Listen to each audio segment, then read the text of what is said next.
Hello students, मैं Jitendra Pareta physics department से from resonance Kota.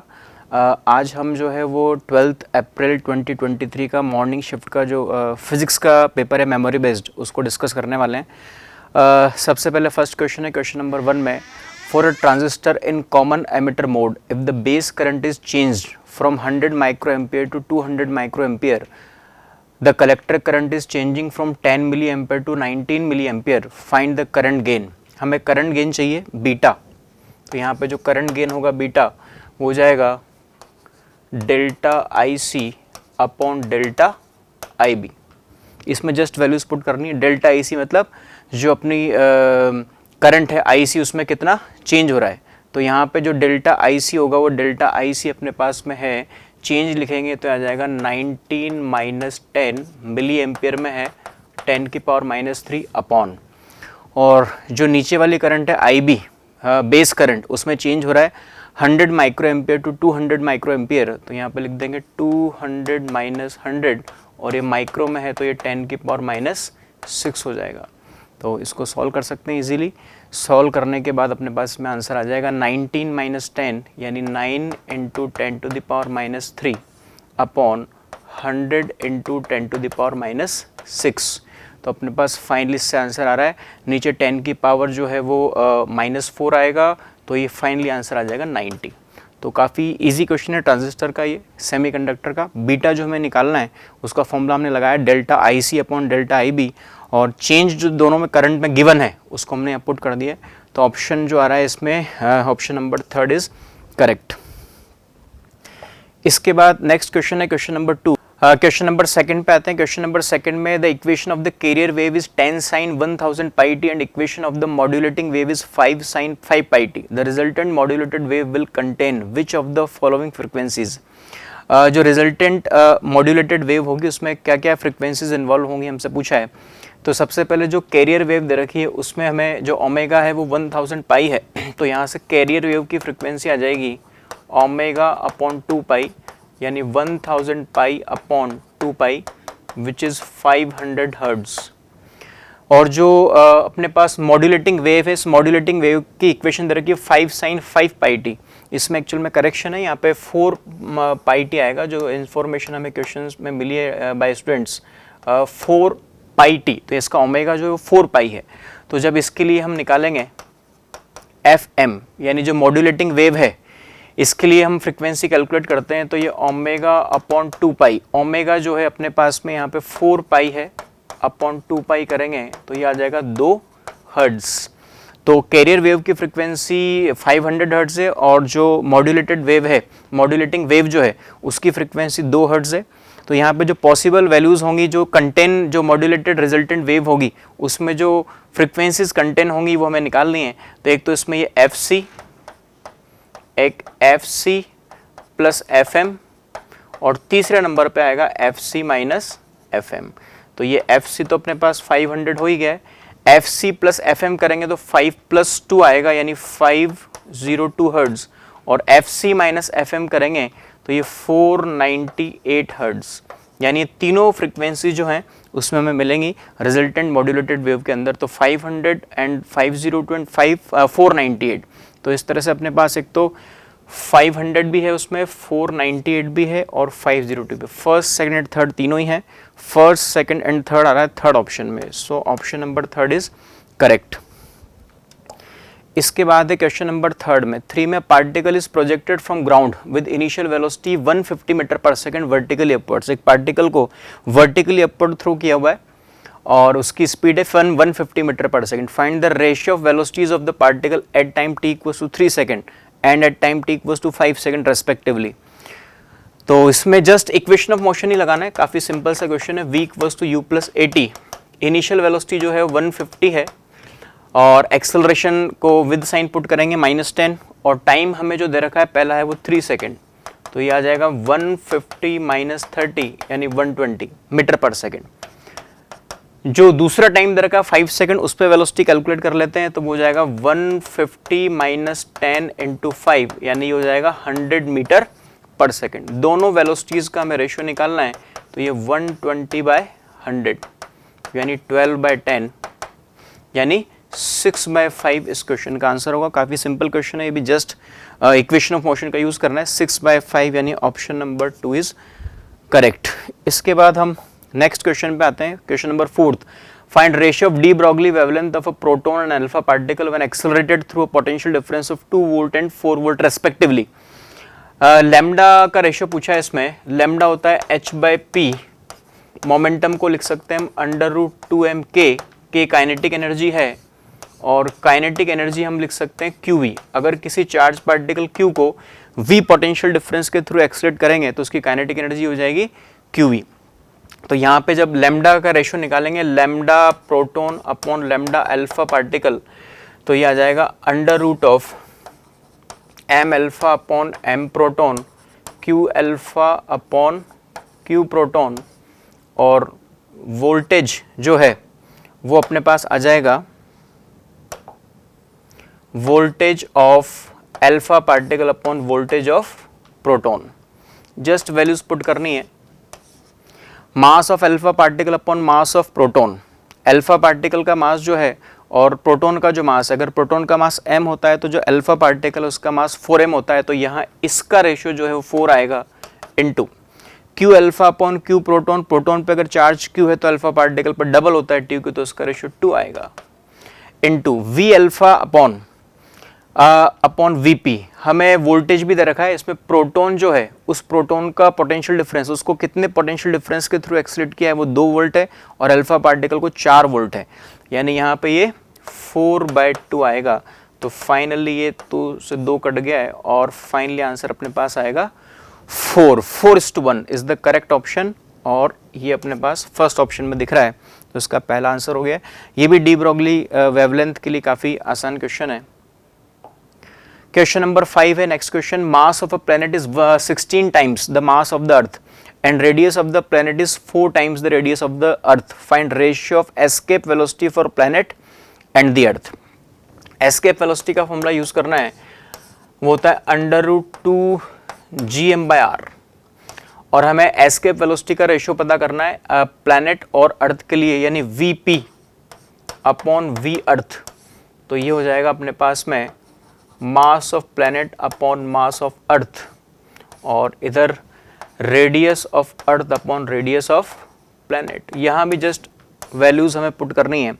Mass of planet upon mass of earth, इसमें लिखा हुआ है mass of planet is 16 times the mass of the earth, यानी ये जो दे रखा है वो 16 है इनटू, और radius of the planet is 4 times the radius of the earth.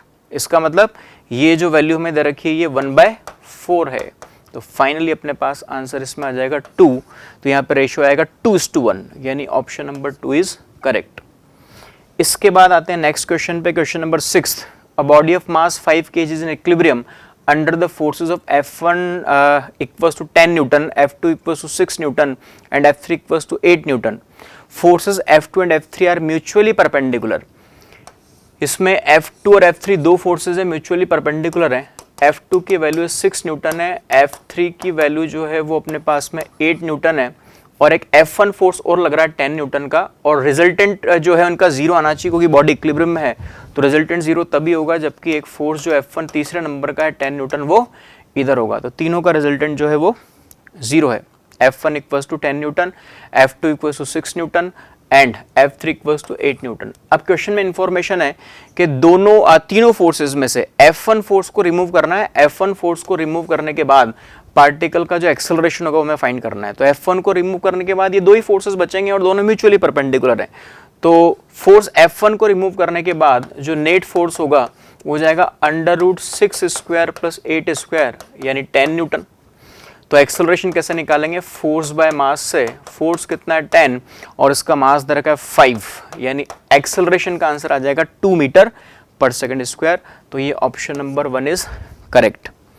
इसके बाद नेक्स्ट है क्वेश्चन नंबर 7 में, particle is performing SHM if at any moment displacement of the particle from mean position is half of the amplitude, then find the ratio of its potential energy and kinetic energy. Potential energy का जो formula होता है SHM में वो half m⍵² x² होगा, और kinetic energy का formula होगा हाफ m⍵² a² - x²। हमसे यही रेशियो पूछा है इन दोनों एनर्जीज का, तो पोटेंशियल अपॉन काइनेटिक करना है, तो potential energy upon kinetic energy जो होगा वो हो जाएगा x square upon a square minus x square.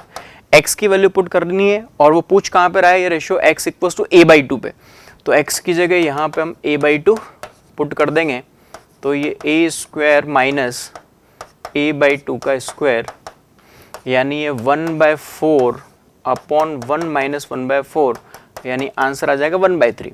तो दोनों एनर्जीज का जो रेशियो है 1/3 है, तो 1/3 मीन्स 1:t 1:3, वो ऑप्शन नंबर 1 में है। Option number 1 is correct. Next question पे आते हैं, क्वेश्चन नंबर 8 पे। Glycerine of density 1.25 into 10⁻³ kg per meter cube is flowing in conical shaped horizontal pipe। एक इस तरह का पाइप हमें दे रखा है, दोनों जगह क्रॉस सेक्शन अलग अलग है इसके अंदर। इधर वाला जो क्रॉस सेक्शन है वो 10 सेंटीमीटर स्क्वायर दे रखा है और इधर वाला जो है 5 सेंटीमीटर स्क्वायर दे रखा है, और इसमें ग्लिसरीन फ्लो हो रहा है और उसकी डेंसिटी भी हमें दे रखी है। और हमसे पूछा है, एक और चीज दे रखी है, pressure difference at both the ends is 3, यानी अगर यहाँ प्रेशर P1 है और यहाँ प्रेशर अगर P2 है तो P1 माइनस P2 की वैल्यू दे रखी है 3 न्यूटन पर metre square. Find rate of flow of the liquid in the pipe. Rate of flow का मतलब है Q equals to A into V, यानी क्रॉस सेक्शनल एरिया और वेलोसिटी का जो प्रोडक्ट है वो हमें फाइंड करना है। किसी भी एक क्रॉस सेक्शन पर निकाल लेंगे, जैसे A1 V1 निकाल लेंगे।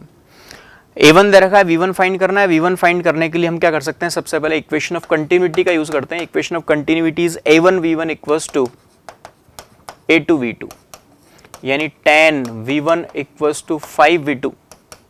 तो यहां से जो V2 की वैल्यू आएगी वो आ जाएगी 2 V1।